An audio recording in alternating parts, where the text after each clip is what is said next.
get started here. Well, look at this room. I'm so glad you're here. My name is Alicia Krassel. I'm the founder of Nebraska Savvy Seniors Empowerment Seminars. And we've been doing these seminars in Lincoln for over 2 years.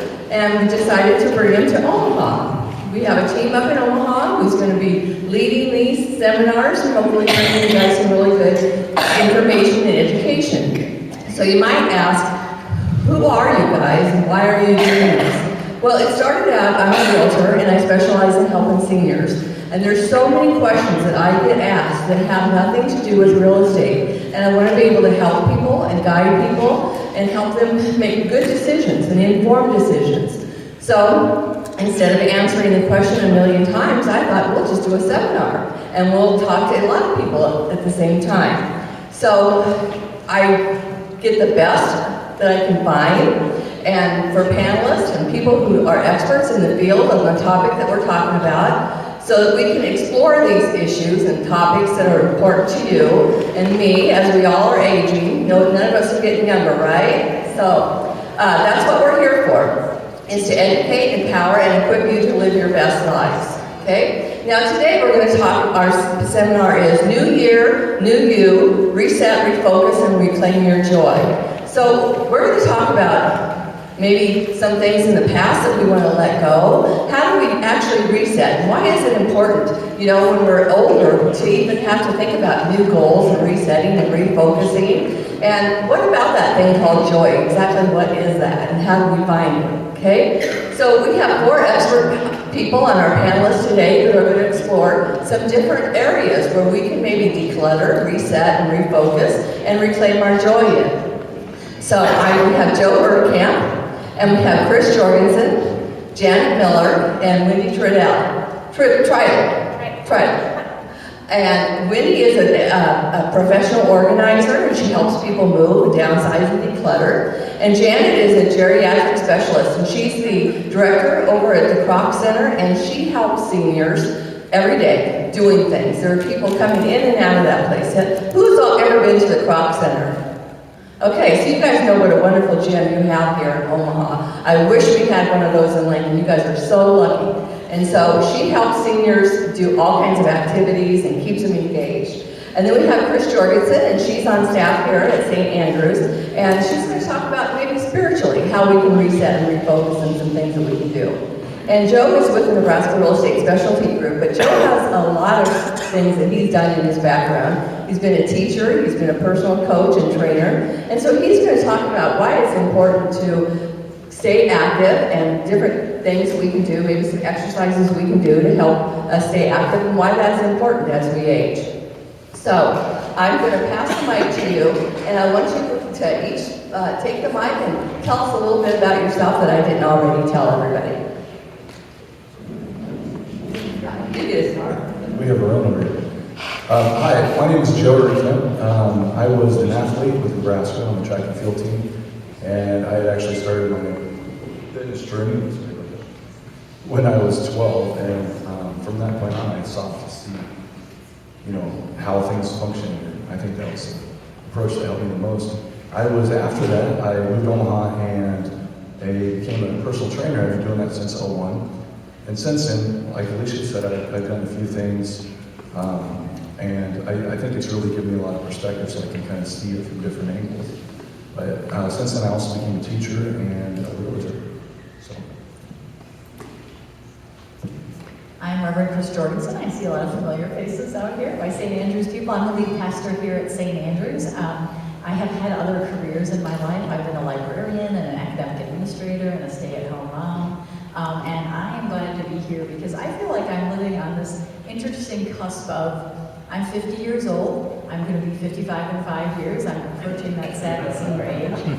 And also I have parents who are, you know, starting to wrestle with a lot of these questions as well. And also I have church members who I interact with all the time who are often at that stage, and I have the blessing of learning from their wisdom, and also just journeying alongside them as well. So I'm glad to be a part of the panel today. Okay, Janet Miller.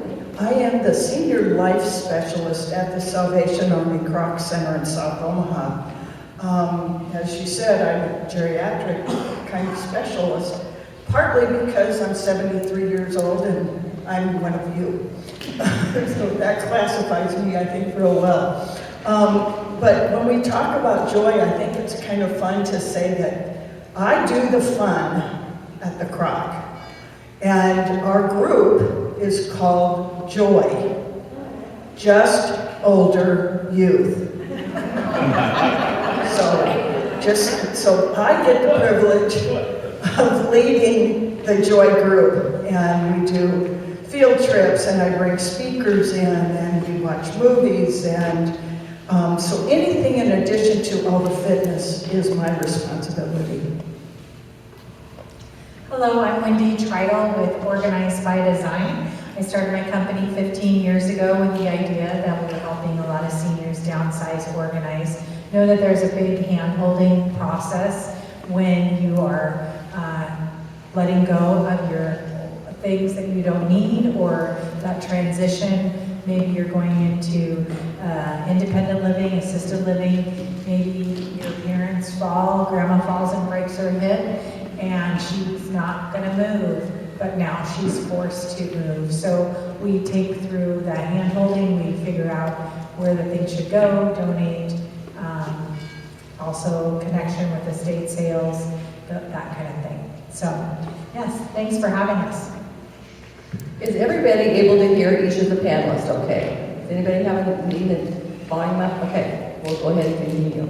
Well, Wendy, you have the mic, so I'm going to ask you the first question. So, let's see. You talk about cluttering and downsizing. How does declutter impact stress in your emotional well-being?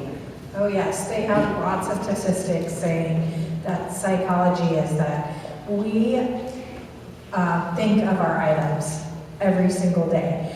The average person in America has 300,000 items that they're thinking about daily, that they have to remember where things are and go through. So, and I always use the example that the average person has 52 coffee cups, and there's usually not 52 people coming over to your house for coffee. So we just kind of put some thought into, what's it doing to you? It steals you of your energy, it's heavy, it just makes you really stressed out. And I had a conversation with one of you too that was a teacher and said, just amazing how it impacts people's education and just moving forward too. Okay, great. Well, Janet, from your experience in working with the seniors, why do you feel it's important, and what do seniors need most to begin the new year? Well, I think for all of us, the most important thing we can do for ourselves is stay connected with others. Isolation brings on a lot of depression, which then will affect our health. So finding ways to get involved within your community, whether it's volunteering or you can be like me and start a new job at 71, whatever it is that helps keep you connected with others, I think is one of the most important things that we can look at. And I shared this last week. One of the ways I did to get myself started was in December a few years ago, I bought a gym bag and told myself I had to exercise. So that led me to the Croc Center, which I joined, and in turn I got the wonderful job that I have. You just never know, do you, where your path is going to lead. Well, Pastor Chris, do you want us to call you Pastor Chris or Chris? What would you prefer? Chris, okay, Chris. So why is reflection, why is that important? Why is it good for us to pause, even as we age, to just step back and maybe pause a little bit at the start of a new year? Yeah, I think reflection is really important, and I think the first thing it's important to name out loud is that our culture doesn't really allow for that very well. We have a very kind of achievement-driven, goal-oriented kind of culture, and so you do have to intentionally decide to reflect. The culture is not going to say, you should sit down and think about this. It will tell you you should set a goal for the new year, but it might not tell you you should reflect on what happened the last year. So I think reflection is really important in that way. I think reflection is also important when you engage in reflection to do so with a lot of self-compassion. So as I thought about this, I thought about sometimes we can think about all the stuff that happened in the last year and maybe we didn't meet our goals. We didn't get to the gym as much as we wanted to, whatever. But just to be able to reflect, to say, this is what happened, and have self-compassion, because self-compassion also allows you to see where maybe you do want to live differently, right? So instead of having the resistance to that and being like, oh, that feels so bad because I'm having shame about it, to say you know what? It's okay if I didn't live my last year in the way I wanted to. The new year affords opportunity, new opportunity for that and possibility in every moment. So I think reflection is really important. I think it's also really important to do it hand in hand with that self-compassion. So you can really be honest about it, accept what's happened, and then think about okay, knowing this is all that's happened, this is what I was responsible for, this is what kind of just happened to me, that you can then move forward in a healthy way. Great. Okay. Well, Joe, for seniors, for us as we age, what do you feel is the most important reason to stay active as we age? Well, and going off what Chris said, as far as reflection, I just turned 50 this weekend, so I've been thinking about that more. Happy birthday. Thank you. And I think that the main basis for that is something that is applicable for when you're younger and older too, and it's having a well-rounded approach to what you want to accomplish, whether it be coming back from maybe some activity or injury, or having a lifestyle where you're able to do more things or feel better. So looking at that whole approach and realizing that, the frequency that we do things, we may go to work, we may sit in a car for long periods of time, and our hips get tight, our back gets tight. This can translate to the knees too. And once, one thing happens, it can kind of spiral too, so we want to get a hold of that runway training before it becomes runway training. And so looking at fitness programs that are well balanced and move through all the planes of motion that will help rebalance those kind of things and working on what we are weak in. Because normally, when people suffer through an injury, it's not unless it's like an impact. Otherwise, and there are some cases where there's degenerative things that happen, but that usually is because we've become imbalanced, so we have to find what we need to balance it, whether it's this nutrition side or our activity, because we're always doing one thing in one plane of motion. So we need to rebalance that and look at what exercise we need to do that, and I can kind of give you some insight into that today too. Okay, great. Well, I'm going to let you keep the mic and ask you the next question since somebody got the mic. So what if we didn't meet our goals last year, and maybe the year before, and the year before? It's been a while since we've exercised. What's the safest and simplest way for us to reset, and restart again? Okay, so that's something I can relate to, and we all make those New Year's resolutions. I'm pretty excited to get this planner that has priorities and to-do lists, so I can see that on a weekly basis. And I would recommend it. I've never used that before, but it keeps me in track, and it's got a cool setting. And so the thing I think is the most important approach is to realize that if you're trying to get from point A to Z, there's a lot of letters in between there, right? So don't try to make that jump to Z. And at first, a little goes a long way. And there's a thing that's called delayed onset muscle soreness, we refer to it as DOMS. Typically, it's 48 hours where that muscle soreness really hits. And I've pushed my body. I was at a point where I was an athlete, and I then tried to be a bodybuilder, and I was trying to be 300 pounds, and I pushed things hard. And I actually had a few injuries from that today. But I saw how you can even push that. I was sore for even a week sometimes. And so you have to pay attention to that. And so earlier on, you shouldn't be pushing so hard that you're sore that long.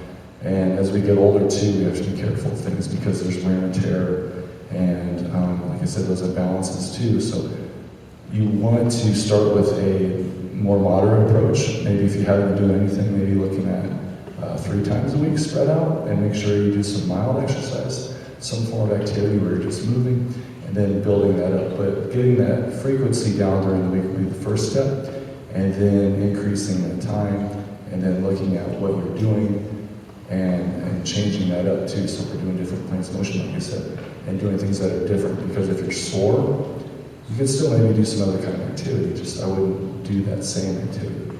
So switching that up, because that is where those injuries happen, is from overuse of it, typically, right?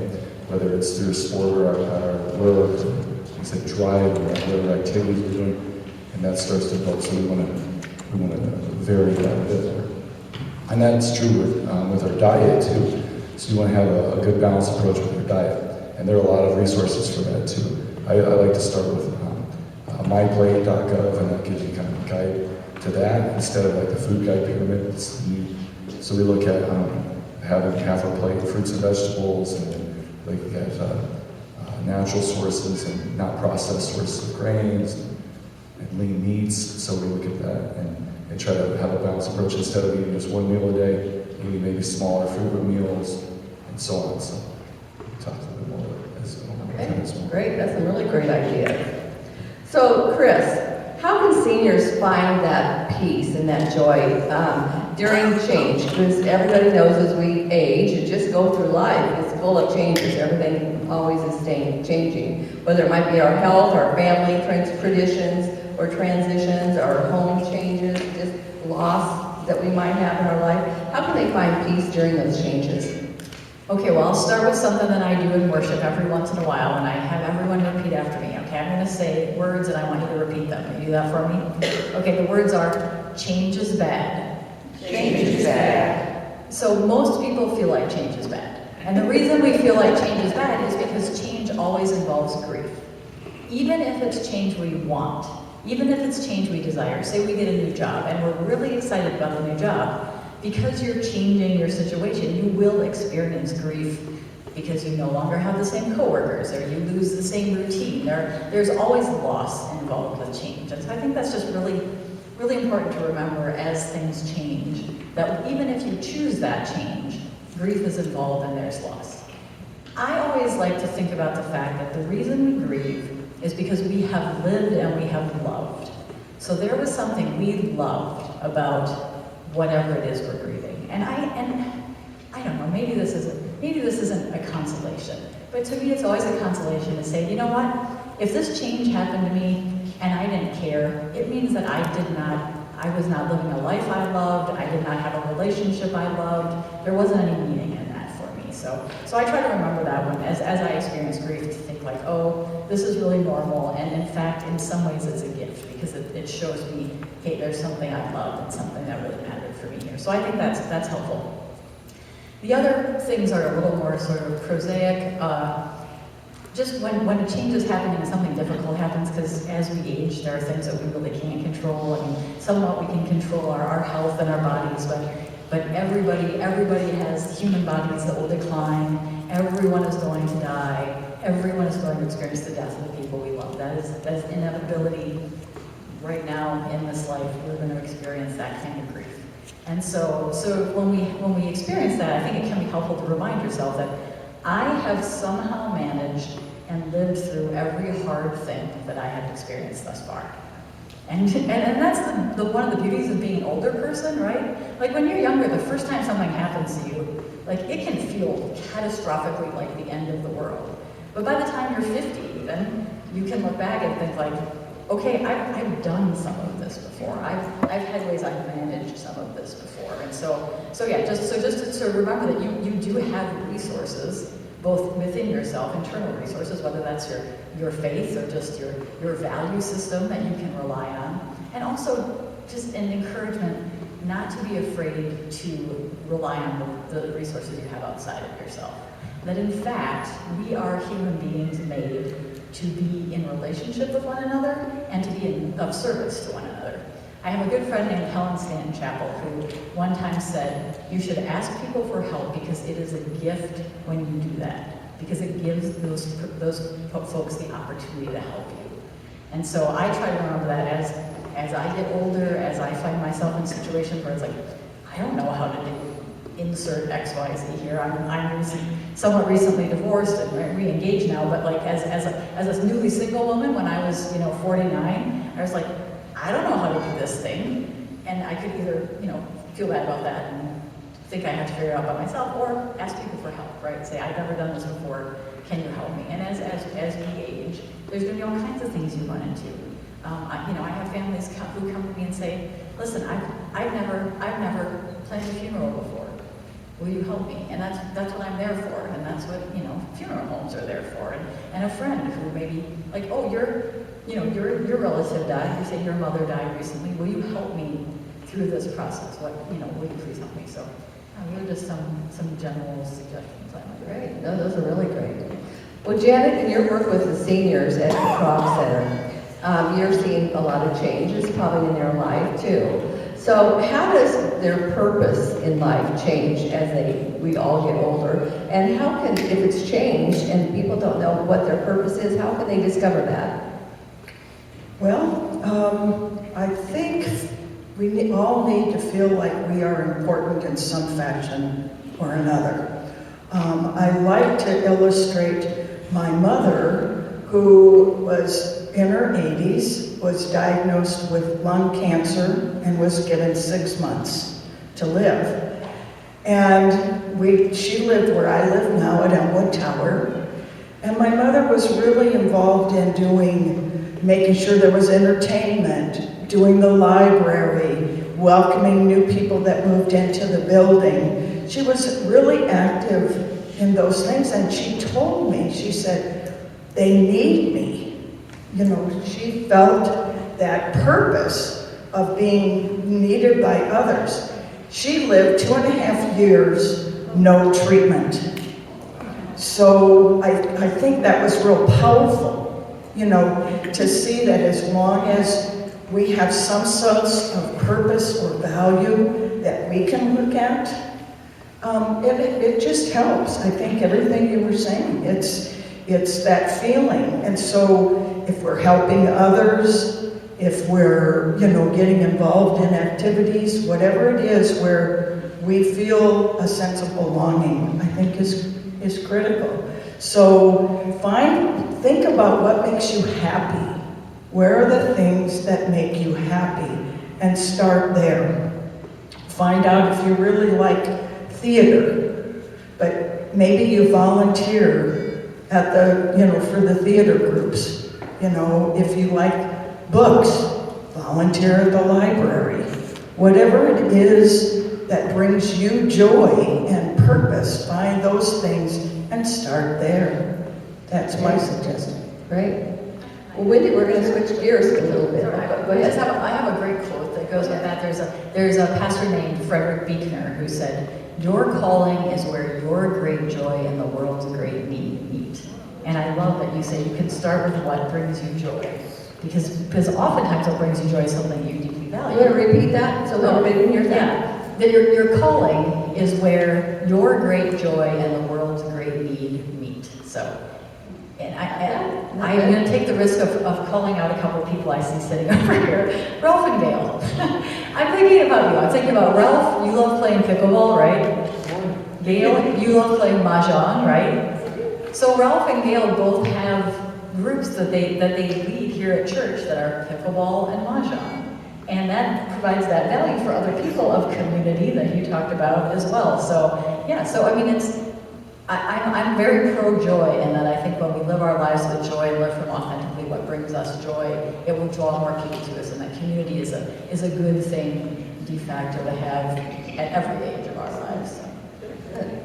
Okay, Wendy, switching gears and talking about our clutter and decluttering again. Why does it just feel so overwhelming as we get older? I mean, we have all kinds of stuff when we're younger, but when we get older, it seems like it multiplied overnight. Why is that so stressful? Yes. Well, I think, I always say, talking about change, really looking into change and how usually change is positive. And in fact, I did a consultation last week, and somebody that had Parkinson's, and she just needed a higher level of care. And the daughter said she doesn't want to move. She doesn't want to move. And I came and met with her, and I said, what is important now is your health. This is the most important thing. It's not about that you're here and they're bringing you food as a convenience, but it is that you're going to get involved and have this higher level of care at this other community. And she was really upset. And the day that we left and we moved her, of course, she was out having dinner, and she said, I met my neighbor from, 20 years ago, and she was having the best time. So I think when we talk about change, we always talk about that it usually ends up to be positive. And people often think of decluttering and going through items. It could be fun. It really can be fun. And you just have to set your mind to it and reset and do it in a positive manner. So, okay, the question was, how does it make you feel? Why does it feel so overwhelming? Oh, it just, like, when people come into a room, often what people say at a consultation is, I don't know where to start. Where do I start? Well, what's your most problem area? I always say, let's start with that. Let's start left to right. Okay, here we go. We're taking everything off the shelves and we're gonna go through every single item. And people often like, oh, it's just too much. We have all those 100 excuses, even at working out. It's like, well, I can't get rid of it because it was my mom's, and it's their china that has lead in it, but we can't eat off of it. So I need to keep it. So we feel guilty to get rid of the things that are causing us, it's causing clutter, it's weighing us down. So we just often need somebody to say, you can get rid of it. You don't need to eat off of it. We don't want to have you have lead poisoning. We're going to get rid of it. Okay, fine, take it. So just to give that confirmation that we can get rid of things. So everybody's going to go home today and look at their stuff a little bit differently. What is one little thing that they can do today when they go home to start that process? I always say start with your coat closet. 80% of what you have in your coat closet you haven't even touched in the last year. And I bet you'll find, you need to come back to me and tell me how many umbrellas you found in there. Because there's some that are stuck behind the bags, behind the boots that you have only worn once when you've been rock climbing or whatever, that are in that coat closet. So 80%, it's the prime real estate of your home, and you're filling it with things you don't even know you have. Okay. So Janet, you see people come in and go out of the Croc Center all the time. What role does that routine of them coming in on a regular basis, what role does that play in emotional well-being? Well, I think it seems that we need to have some kind of a system or a plan or a reason to get up out of our beds and move somewhere, just to do something. It's really easy if you don't set some sort of a goal to say, I'm going to stay in bed until noon. So finding, a schedule, putting a schedule in. I like the idea of starting out maybe 3 days a week. Find something, whether it's walking with a buddy or joining a health club or doing something where, you set a purpose so that you are getting up. And I do think it really helps those of us that are not self-starters or highly motivated to do things for ourselves. Find somebody to do it with so that you feel that purpose of saying, oh, if I don't walk today or if I don't do this today, my friend won't either. Because if it were up to me to exercise, I never would. Okay, Chris, what does reclaiming our joy really mean in this stage of life? What is joy, and what is that all about?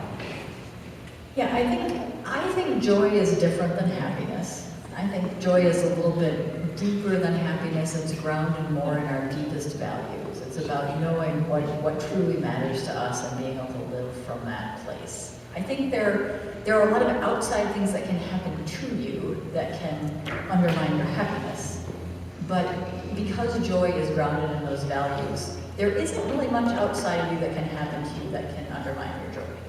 So, and so for people of faith, obviously that joy is connected to your faith life and to what values you think your faith calls you into. And I think tying back to reflection, I think it would be a really good way to start the year as you decide what you want to do, say, for your activities, or if you want to be a volunteer or whatever, to really ground those in your values and recognize that you can choose to live out of those values no matter what's happening to you externally. Doesn't mean that the things that happen to you externally don't matter and don't impact you, because they do. Because I know I'm talking to a lot of people who have been through a lot of loss and who have physical challenges that are happening. I'm not trying at all to paper or any of that.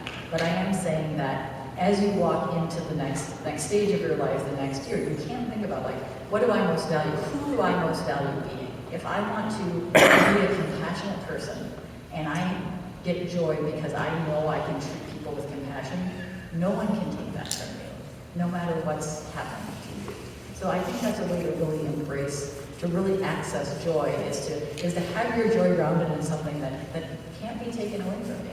And so, yeah, so I would really encourage you to spend some time thinking about what are my deepest values, and they're not going to be the same for everybody. But once you find those, maybe you can think about like, okay, so how could I live that value out, no matter what's happening around me, whether my kids move to live in Omaha with me or not, whether I have to move into assisted living or not. What are those values that are going to go with me no matter where I go? And I think that's how we experience joy. And I also think connection to Janet is just such a huge part of that. Assuming one of your values is grounded in a relationship with other people, whether that's love or connection, just to cultivate those connections and just remind yourself how important those connections continue to be. Okay, so Joel, how does strength training help with one's independence? Like, how does it help us to get up from a chair or go up the stairs or carry groceries? How does that help us to have us be strong? Sure. So, how we move, our mobility, our ability to lift things is all rooted in our muscles, and you have to think about where you want to be from where you're at. And there's a process in that, and like I said, the muscle soreness, we create little micro tears in those muscles, and we repair them and we come back stronger from it. So, and that's a good thing, but it's when we overdo that, that's when it's a bad thing, and we've torn that down too much. So that's a process, and also you have to intake enough protein in order to rebuild that, because your body's going to naturally use it for those lifesavers. The skin you'll have, hair, nails, and organs, prepare for muscle, so make sure you have a good amount of protein and an amino acid pool that flows to the body, so the body can draw from that and build that muscle. But like I said, with a balanced approach, the other thing too, in kind of adding on to that, as we get older, our balance isn't what it used to be. And that could be because of injuries or pains in our knees and hips and back. And so as we strengthen that will help that process too. And the core is a huge part of that too, that has gotten weaker. And so that is something we need to focus on too. A lot of times, using static holds is a good place to start. I still do that. I used to do martial arts, and I realized, and I was getting back into that, and I realized how weak I was here on the lateral part of my leg, my thigh. And I was having issues with my low back, and sometimes I'd get this hot spot. So I was an athlete. I did a lot of squatting, did a lot of deadlifts, a lot of Olympic lifts, and I got really strong. I was benching over 500 pounds, and I had put a lot of load on my body. And through that process, certain areas had gotten tight, and I wasn't really addressing those things, and they got worse. And so I think that was one of the most valuable things for me too throughout my life, is experiencing those things, so then I saw how to fix them. And I've always been able to use that with my clients. And I think that's been really valuable. I work with professionals in other areas that work with athletes and the general population in fixing those things. And so I carry that through. And I also work with a senior care, home care company, New Market before, and I've worked with the therapists in implementing these things. And so, for instance, I'll give you an example. When I first started personal training, I had a client who I believe was in his 60s at the time, over 60s, and he had fallen and injured his arm when he was a kid. And from I think around the age of 9 or 10, he held his arm, this one arm like this. And I asked him, I said, what happened with that? Did you ever, have you ever tried to straighten? He said, no, I don't use it. So then I got an idea, and I was like, well, and I don't even think I had heard about PNF at the time. It's proprioceptive nerve facilitated stretching is where you engage it. And I did actually do some of that with it too. We flexed it. So when you flex the muscle, you're able to get those fibers moving, and it helps loosen it. And I did barbell, and we held it, and then over time, we just progressively got it longer, it's lengthened, and then he was having full function with that arm, and he had it his whole life. And so that was, for me, like early on, I think really that was valuable for me to see how, you can impact your body that way. And then later, I worked with clients through home care that were had contracture, and a lot of times people think that you can't break through that. Maybe you can. Evidently, I did, and I didn't know what it was. And I was just steadily working on that. And that's the approach we have to take with exercise. Is you have to put that time in, and like I said, starting with that frequency, maybe it's 3 days, and then a month from then it's 4 days, and if you have time to put in the 5 days, and increasing that time each day, maybe it's 15 minutes, 20 minutes, maybe you've been doing this and it's 30 minutes. I got into doing 5Ks. I was a thrower for Nebraska. We didn't run. So when I started doing that, it was a totally different animal for me. A little bit, it was a lot. And then I built up to doing those 3 miles, and then building up that time. And I'm still by no means a runner. I'm still a little heavy for being a runner, but I'm trying to find that balance in my life. So I would start with a little and keep gradually building up. I would track it. And I think that can, for one, sets a goal, and then you can see if you're on pace for it, maybe you need to adjust it. But it also keeps you accountable. And working with a trainer, it keeps you accountable. But being your own trainer would do that. And I would write that down, track it, log it, put it on the calendar. And then so as far as balance goes, working that core, is anybody familiar with planks in here? Everybody know what planks are? Favorite exercise in house? That's a great place to start. I would love to. I'm going to put this down for a second here. But engaging the core, and then the other thing that when I was at an early age, I remember laying on my bed, and I was thinking, how does these muscles work? And I started thinking about what muscles do what. Muscles can only pull, right? The skeletal muscles pull. So when I'm doing this, I'm working my chest. So I can see that it's bringing my arm this way, and also my tricep and shoulder. And then when you look at those kind of things, you can research it too, and there's resources. But actually engaging those, because when we do, like say, for instance, we do a squat, there's a lot of muscles involved in that. And for some people initially, it might just be, more in the quads, and then so they have to focus on the glutes. And also sitting back engages those things. So if you have knee issues, if you're holding on to something, sitting back can take pressure off the knees, and it puts more in the glutes. And then we find that depth. Maybe it hurts because we have worn the cartilage, the ligaments in there, burst up. So maybe starting from a seated position, holding and sitting back here. That's not something. So grab something that is solid, and just starting with a static hold and building that up and finding that range and trying to increase that. So if it hurts, listen to your body. But if it's just like, muscles are sore, that's different. And so a plank would also be a great place to start. And if you can't do it from your feet, do it from your knees. But as we age too, we want to make sure we're staying on top of bone density, right? So those holds that's going to impact it as well. So on like our forearms and our knees would be a good place to start, and I'll show you that. Okay, we're going to see a plank. So keep your body rigid, that's from the feet, you can go from the knees, and I'd have a pad under your knees, and engaging the core so you're not sinking in, and not too high either, because that's too easy. Finding that place in between, and then working up to the feet, hands, do things like this. So at one Try that. Any volunteers come up and try that? Then you guys can work up to doing around your balls on your hands and feet and stuff like that. Really Against the wall. But yeah, and then like you said, against the wall too. That's a good place to start, like with a wall sit. But so doing some of those static positions first. And so when you, like say for instance, I could lift, say 30 pounds this way. right? And I can hold more weight than that, and I can lower more weight than that too. So starting from the strongest, because I'm not having to fight gravity, I'm kind of working with it. So if I can't do a lot of squats, I'm working on doing that negative and then helping myself back up. That'd be the next step, and so on. So progressing it up with just your movement, maybe the range of motion, starting with the static hold and range of motion, then increasing that, and then increasing the amount of reps I'm doing, and then maybe we get into weights. So it's just steps forward like that in that progression.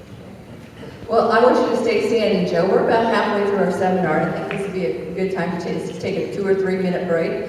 I would like you to lead us all in a real quick stretch before we go on our break.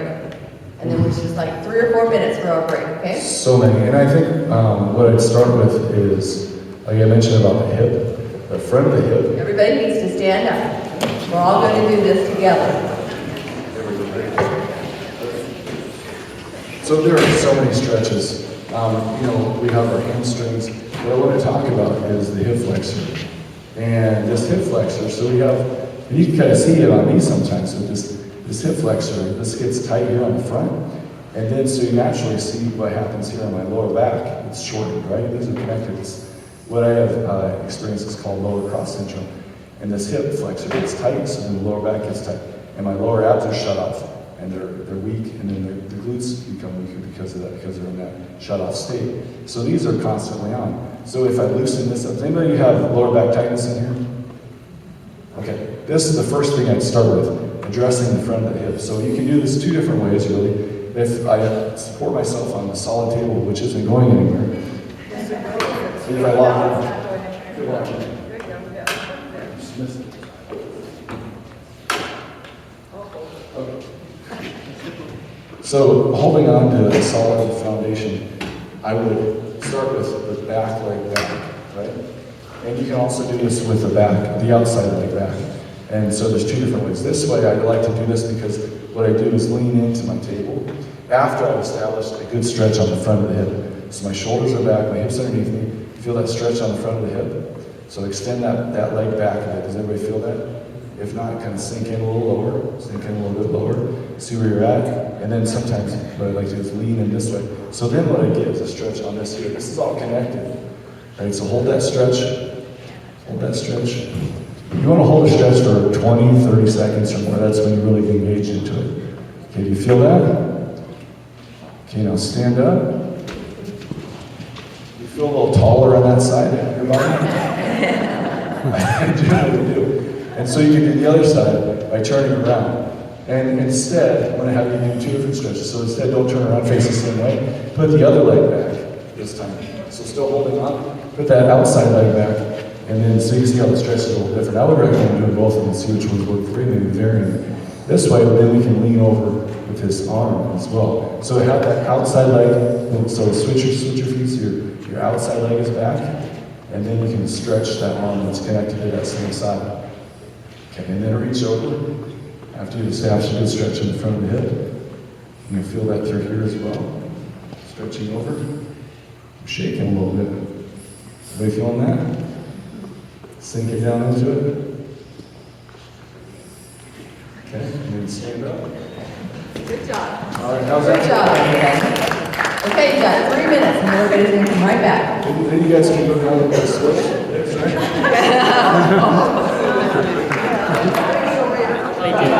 Let's start with that. There's a number of stretches in that complex. All right.